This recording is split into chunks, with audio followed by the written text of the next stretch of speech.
I mean, it makes you think, like, is this the best that America can put forward in terms of who is going to run their country? You mentioned Joe Biden's age there. So he's going to be 86 at the end of his second term if he wins again.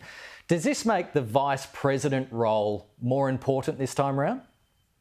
Oh, yes. Kamala Harris was important the last time, but in her 2 years in office, she hasn't done much. Well, she hasn't shown her capabilities or her good points. I mean, she's going to have to lift her game, and we have no idea who President Trump is going to come up with. Probably Nikki Haley, his ambassador to the United Nations and former governor, I think, of South Carolina. So she'll be pretty interesting. Yeah, it's quite possible that the vice president has to take over. In fact, it's quite likely. So normally Americans don't vote for the vice president, but in this case, I think mindful Americans would have to take the vice president into consideration.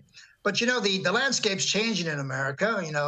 President Biden is going after what he calls extremism in America. I don't see it as badly as he does. And President Trump says that America is at the worst place it's been in ages, which probably isn't true either. But America's in a very difficult spot. It's got lots of obligations. People are counting on America to come to the party as guarantors and the rest of it.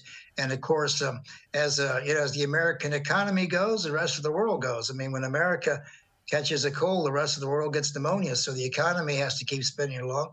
The only thing that's remained consistent in the last 6 years is that the American people don't trust what's going on in Congress. Pew Research shows that 8 in 10 Americans don't trust Congress. They don't expect them to do anything for them, and that's pretty much right. So it's that anti-Washington feeling that got Donald Trump through the back door and might get him through the second time around.